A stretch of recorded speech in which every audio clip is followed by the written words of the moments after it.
Luis contempla amb calma els efectes del foc a sa casa d'Ontinyent. En este terreny ha nascut i ha viscut més de 40 anys. Yo tengo un nieto que aquí ha disfrutado este verano por primera vez, porque a malas penas tiene 2 años y medio, él ya ha podido disfrutar la casa este verano, y sinceramente voy a impedir a que mi hija, o sea, a mi hija que venga con él. Es que no quiero que lo vea. Desolador, bueno, lo podéis ver vosotros.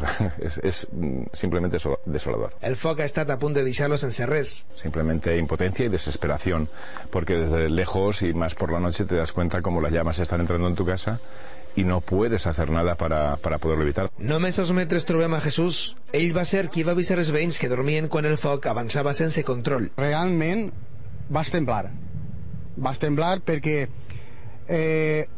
nosaltres sabem el que és una foguera, però no sabem la barbaritat de flames. Jo pense que ja no ho tornarem a veure. Pins tan grans, ja no tornarem a veure-ho. Avancem uns quilòmetres i ens trobem amb Ladislau.